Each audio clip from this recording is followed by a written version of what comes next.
Puji Tuhan, selamat pagi, salam sejahtera buat kita semua.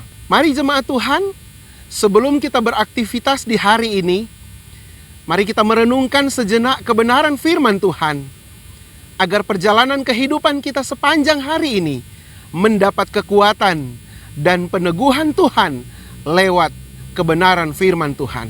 Namun sebelumnya kita akan berdoa dulu untuk hari yang sudah Tuhan beri dan untuk renungan firman Tuhan pada pagi hari ini. Mari kita berdoa. Bapa yang baik, kami bersyukur untuk semua anugerah Tuhan, untuk semua kebaikan Tuhan yang sudah kami alami dalam setiap perjalanan hidup kami. Terima kasih Bapa di surga. Pada pagi hari ini sebelum kami melangkah lebih jauh di hari yang baru, kami akan merenungkan kebenaran firman-Mu Bapa. Sebelumnya Tuhan, biar Tuhan mengurapi kami semua, Tuhan mensucikan kami semua. Biarlah kebenaran firman Tuhan pada pagi hari ini boleh menjadi berkat dan kekuatan bagi setiap kehidupan kami. Terima kasih Bapa di surga. Ini yang menjadi doa kami. Ampuni setiap dosa dan kesalahan kami. Hanya di dalam nama Tuhan Yesus Kristus kami sudah berdoa dan mengucap syukur. Haleluya. Amin. Puji Tuhan.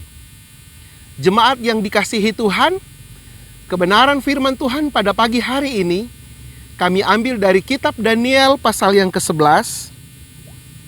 Daniel pasal yang ke-11, kita akan baca di dalam ayat yang ke-32 bagian C. Daniel pasal yang ke-11, ayat yang ke-32 bagian C. Firman Allah berkata, "Tetapi umat yang mengenal Allahnya akan tetap kuat dan akan bertindak." Haleluya. Puji Tuhan. Jemaat yang dikasihi Tuhan, renungan kebenaran firman Tuhan pada pagi hari ini kami berikan tema tetap kuat di dalam Tuhan. Sekali lagi tema firman Tuhan pada pagi hari ini adalah tetap kuat di dalam Tuhan. Saudaraku, pasal yang ke-32 dari kitab Daniel ini dilatar belakangi oleh penglihatan Daniel tentang munculnya tokoh-tokoh penguasa yang berambisi dan yang menghalalkan berbagai macam cara untuk memperoleh kesuksesan. Bahkan mereka rela memanfaatkan orang lain dengan segala cara agar keinginan mereka bisa tercapai. Mereka beranggapan bahwa segala cara bisa dilakukan dan diatur sedemikian rupa agar mereka dapat memperoleh keuntungan dan kejayaan mereka. Dengan mengandalkan kekuatan mereka, dengan mengandalkan kekayaan mereka, mereka bersaing untuk saling mengalahkan satu dengan yang lainnya. Saudaraku yang kekasih di dalam Tuhan Yesus Kristus, mereka berbuat sesuai dengan keinginan hati mereka. Bahkan mereka menganggap remeh orang lain. Mereka meninggikan diri di atas Allah, bahkan terhadap Allah, segala Allah. Namun lewat kebenaran firman Tuhan pada pagi hari ini, kita kembali diingatkan oleh Tuhan bahwa sebagai orang percaya, sebagai anak Tuhan, kekuatan kita hanya ada di dalam Tuhan. Kekuatan kita hanya ada di dalam Tuhan saja. Kita mampu melakukan segala sesuatu. Kita mampu memperoleh segala sesuatu. Itu semua karena Tuhan. Saudaraku yang kekasih di dalam Tuhan Yesus Kristus, lewat kebenaran firman Tuhan pada pagi hari ini, ada beberapa hal sebagai orang percaya, sebagai jemaat GPDI Narwastu Bima, mengapa kita tetap kuat sampai pada hari ini. Alasan yang pertama adalah Tuhanlah yang memberi kita kekuatan. Itu alasan yang pertama, saudara. Tuhanlah yang memberi kita kekuatan. Di dalam Filipi pasal yang keempat, ayat yang ke-13, Filipi pasal yang keempat, ayat yang ke-13, firman Allah berkata, segala perkara dapat kutanggung di dalam Dia yang memberi kekuatan kepadaku. Haleluya, puji Tuhan. Saudaraku, harta bisa menolong kita. Keluarga bisa menolong kita. Dengan harta, dengan jabatan, dengan kekuatan kita mungkin bisa mampu menghadapi kesulitan apapun yang ada di hadapan kita. Perkara apapun di hadapan kita, mungkin kita bisa lewati dengan kekuatan kita. Namun saudaraku yang kekasih di dalam Tuhan Yesus Kristus, itu sifatnya hanya sementara. Tidak selamanya tuh saudara. Semua yang kita andalkan itu, semua yang kita banggakan itu mampu menolong kita. Akan tetapi ada saatnya semua itu tidak bisa melakukan apa-apa bagi kita, bagi saya dan bagi saudara. Namun lewat kebenaran firman Tuhan pada pagi hari ini, saya dan saudara diingatkan bahwa hanya Tuhanlah yang mampu memberikan kita kekuatan. Dan kekuatan dari Tuhan itu tidak hanya bersifat sementara saja, tetapi akan kita alami, akan kita rasakan selama kita mempercayakan hidup kita kepada Tuhan. Selama kita mempercayakan hidup kita kepada Tuhan, maka selama itu pula kita akan melihat dan kita akan merasakan kekuatan Tuhan di dalam setiap kehidupan kita. Jemaat yang dikasihi Tuhan, lewat kebenaran firman Tuhan pada pagi hari ini, inilah alasan pertama bagi saya dan saudara mengapa kita tetap kuat dan kita tetap bertahan sampai saat ini. Karena Tuhanlah yang memberikan kita kekuatan. Haleluya. Masalah ada di hadapan kita. Tantangan mungkin sedang kita alami saat-saat ini. Kesulitan mungkin sedang menghadang di depan kita. Apalagi di hari-hari ini. Namun mari lewat kebenaran firman Tuhan, kita mengimani kebenaran firman Tuhan pada pagi hari ini, bahwa segala perkara dapat kita tanggung di dalam Dia yang memberikan kita kekuatan. Filipi pasal yang keempat, ayat yang ke-13. Puji Tuhan. Dan alasan yang kedua saudara, alasan yang kedua adalah Tuhanlah yang memelihara kita. Yang menjadi alasan yang kedua mengapa kita kuat sampai pada saat ini adalah Tuhanlah yang memelihara kita.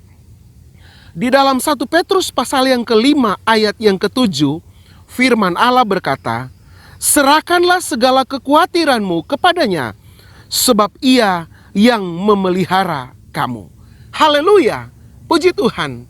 Jemaat yang dikasihi Tuhan, siapapun kita, segagah apapun kita, sekuat apapun kita tidak akan pernah luput dari yang namanya kekhawatiran atau kecemasan. Siapapun kita saudara, pasti kita tidak akan pernah luput untuk mengalami hal-hal seperti ini. Apalagi dalam situasi dan keadaan seperti sekarang ini saudara. Kita diperhadapkan dengan sebuah kenyataan. Kita diperhadapkan dengan satu situasi dan kondisi yang mungkin tidak pernah kita pikirkan sebelumnya. Tidak pernah kita bayangkan sebelumnya. Dan secara manusia, kita pasti mengalami yang namanya kekhawatiran. Kita pasti mengalami yang namanya kecemasan. Tetapi firman Tuhan datang kepada saya dan kepada saudara. Datang kepada kita pada pagi hari ini mengingatkan bahwa Tuhanlah yang akan memelihara kita. Tuhanlah yang akan menjaga kita. Asalkan kita tetap berharap dan tetap bersandar hanya kepada Tuhan. Kita tetap mengandalkan Tuhan. Bukan pada kekuatan kita. Bukan kepada kekayaan kita. Dan bukan kepada pangkat atau jabatan kita. Jemaat yang dikasihi Tuhan. Inilah alasan yang kedua, mengapa kita tetap kuat, mengapa kita tetap bertahan sampai saat ini. Hanya ketika kita menyerahkan kekhawatiran kita, kecemasan kita, ketakutan kita kepada Tuhan, disitulah pemeliharaan Tuhan akan kita alami dalam setiap perjalanan kehidupan kita. Dalam setiap perjalanan kehidupan saya dan kehidupan saudara, jemaat GPDI Narwastu Bima. Saudaraku yang dikasihi Tuhan, dan alasan yang terakhir atau alasan yang ketiga, mengapa kita tetap kuat sampai saat ini adalah karena Tuhan memberi kita kelegaan. Karena Tuhan memberi kita kelegaan. Dalam Matius pasal yang ke-11 ayat yang ke-28, firman Allah berkata, "Marilah kepadaku semua yang letih lesu dan berbeban berat, aku akan memberikan kelegaan kepadamu." Jemaat yang dikasihi Tuhan, ketika Tuhan mengundang kita, ketika Tuhan memanggil kita, Tuhan tidak pernah memandang status sosial kita. Tuhan tidak pernah memandang kekayaan kita. Tuhan tidak pernah memandang jabatan kita, saudara. Di hadapan Tuhan, kita semua sama. Undangan Yesus yang begitu manis itu ditujukan kepada semua orang tanpa terkecuali, termasuk saya dan saudara jemaat GPDI Narwastu Bima. Saudaraku, mari kita perlu renungkan bahwa hanya orang-orang yang memenuhi undangan Yesus, hanya orang-orang yang memenuhi undangan Tuhan, hanya orang-orang yang tinggal di dalam Tuhan yang akan menikmati kelegaan. Kita mungkin sudah letih, saudara. Mungkin kita sudah capek memikul setiap beban-beban kita. Dan tidak bisa kita pungkiri, saudara, bahwa tidak ada satu manusia pun yang tidak mengalami masalah dalam hidupnya. Tidak ada satu orang pun yang tidak memiliki beban dalam hidupnya. Tetapi lewat kebenaran firman Tuhan pada pagi hari ini, kita diingatkan dan kembali kita diteguhkan iman kita bahwa ketika kita ada di dalam Tuhan, baru kita bisa menikmati yang namanya kelegaan. Hanya ketika kita menerima undangan Tuhan, menghargai undangan Tuhan, baru kita mengalami pembelaan Tuhan di dalam setiap perjalanan kehidupan kita. Kita akan tetap kuat. Kita tetap akan mampu menghadapi apapun di hadapan kita ketika kita ada dan tinggal di dalam Tuhan. Tuhan Yesus memberkati kita semua. Amin. Mari kita berdoa. Bapa yang baik, kami sudah mendengarkan kebenaran firman-Mu. Biarlah kebenaran firman-Mu itu Engkau meteraikan di dalam setiap kehidupan kami. Boleh menjadi berkat, boleh menjadi kekuatan bagi setiap pribadi kami yang sudah mendengarkan kebenaran firman-Mu. Dan pada pagi hari ini Tuhan, kami akan melangkah bersama Tuhan di hari yang baru. Dan kami terlalu yakin tangan Tuhan yang berkuasa akan tetap memegang setiap kehidupan kami. Dan Tuhan akan berjalan bersama-sama dengan kami. Terima kasih Bapa di surga. Ini yang menjadi doa kami Tuhan. Ampuni setiap dosa dan kesalahan kami. Hanya di dalam nama Tuhan Yesus Kristus kami sudah berdoa dan mengucap syukur. Mari sama-sama jemaat kita berkata, amin. Puji Tuhan. Selamat pagi. Selamat beraktivitas. Tuhan Yesus memberkati kita semua. Haleluya.